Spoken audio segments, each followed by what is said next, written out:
اعوذ باللہ من الشیطان الرجیم بسم اللہ الرحمن الرحیم الحمد للہ رب العالمین والصلاة والسلام علی سید الانبیاء والمرسلین محمد وعلی آلہ واصحابہ اجمعین واما بعد. خوشحاله یم چې له تاسو درنو سپین ږیرو او مشرانو سره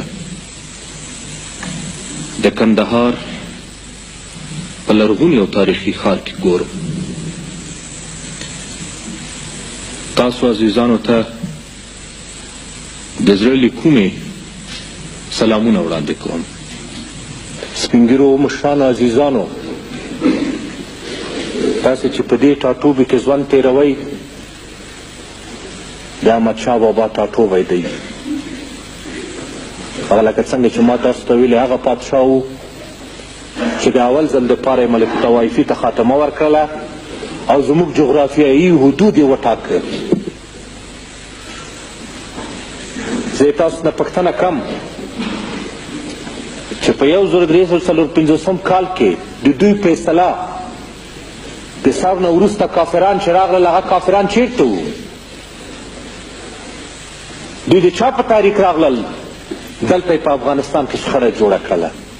موږ نه وو په اقتدار کې، داود خان وو په اقتدار کې.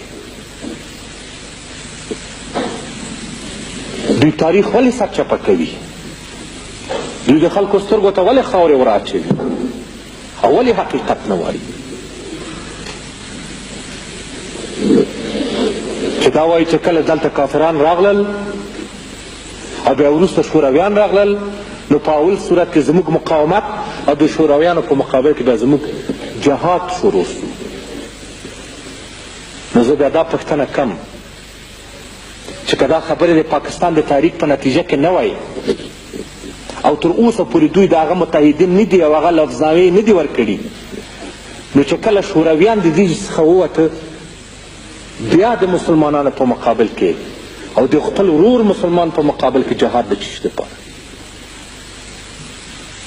که رښتیا هغه بهانه وه چې دلته شورویان یو خو د دوی لافې دي چې دوی وایي موږ د دې څخه وایستل، لوی بین المللي طاقت او عظیم طاقت مو له دې څخه د مات سره مخامخ کړلو.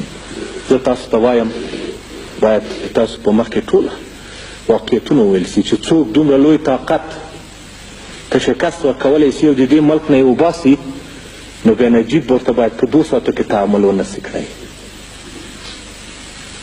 او زه دغه د 2 کاله تېرېږي ورته دغسې ټینګ په ځای ولاړ یم.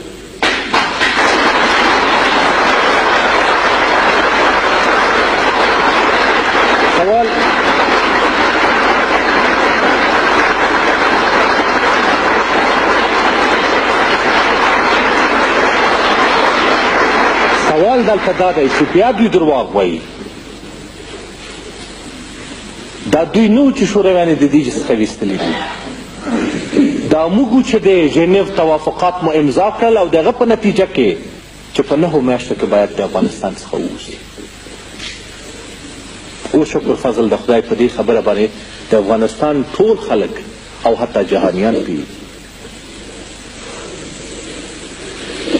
زموږ اول توکل په خدای و، بیا مو د افغانستان د خلکو په ټینګو ارادو، بیا مو په هغو